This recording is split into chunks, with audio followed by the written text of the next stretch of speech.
येण्याच्या दिवसाला महत्व यावं म्हणून गावभर फ्लेक्स लावत असतो, तर शुभेच्छुक म्हणून गावातल्या लोकांचे फोटो छापत असतो. काही माहित नसते त्यांना.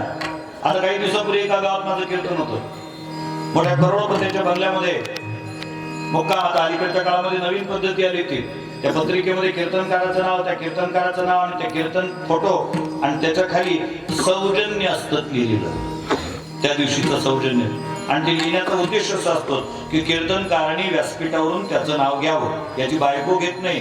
काल 14 जानेवारीला आज पण कीर्तनकारांनी घ्यावं अशी त्यांची प्रामाणिक इच्छा असते. आणि आमचे कीर्तनकार सुद्धा फक्त त्यांनी उखाण्यात घ्यायचे ठेवलेत. आता कालांतराने वाढून भेटण्याकरता उखाण्यात घेतली की काय कोणास ठाऊक, ते नाव घ्यायचं.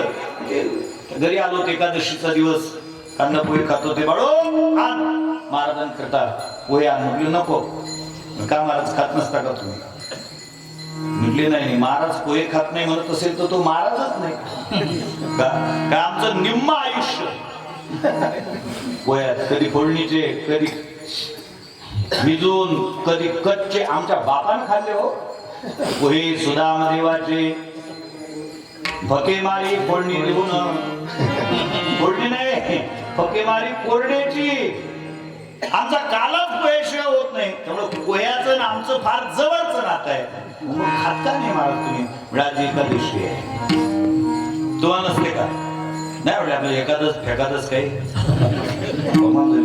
एकादश फेकादश वारकरी संप्रदायाचं कीर्तन करायल्यानंतर माझ्या लक्षात आलं हिरण्यकश्यपूच्या पॅनलचं. जाऊ आपलं काय करायचं, द्यायचे झालं की करायचे. त्याची 5 मिनिटापुरता संबंध काहीतरी बोललं पाहिजे. मी त्याला सहज विचारलं, म्हणजे भाऊ तुमचा वाढदिवस आहे वाटते आज? त्याला बरं वाटलं. तुम्हाला कसं काय माहिती? मला माहित म्हणजे मी रेल्वे स्टेशन उतरून तुमच्या बंगल्यापर्यंत येईपर्यंत सगळ्या शहराचं अवलोकन करत होतो. जवळपास 150 फ्लेक्स लागले तुमच्या वाढदिवसाच्या शुभेच्छेचे. त्यांनी मला आकडा विचारला, महाराज किती? 150. म्हणजे तुम्ही बोलते का? म्हणजे हो. त्याचा चेहराच उतरला. काय झालं? म्हणजे या कार्यकर्त्याने हरामखोराने पैसे 200चे नेले. म्हणजे याच्या वाढदिवसाचे फ्लेक्स हात लावतो. येण्याच्या दिवसाला महत्व यावं याच्याकरता. आणि गेल्यानंतर लोक तेरवी साजरी करतात. फारच प्रेम असते अशातला भाग नाही. गेला एकदाचा म्हणून, कटकट मिटली म्हणून साजरी करत असतात. परंतु संतांचा जाण्याचा दिवस महत्वाचा आणि म्हणून मग त्यांची पुण्यतिथी साजरी केल्या जाते.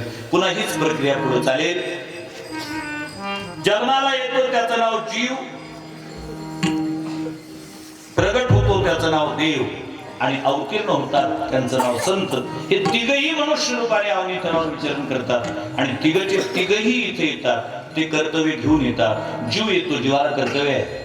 देव येतो, देवालाही कर्तव्य आहे. आणि संत येतात, संत ही कर्तव्य घेऊन येतात. फक्त प्रत्येकाचं कर्तव्य मात्र भिन्न भिन्न आहे. पण त्यापुढे एक वाक्य बोलतोय, प्रत्येकाच्या वाट्याला आलेलं कर्तव्य पालन करणे ही सुद्धा त्याचं काय आहे?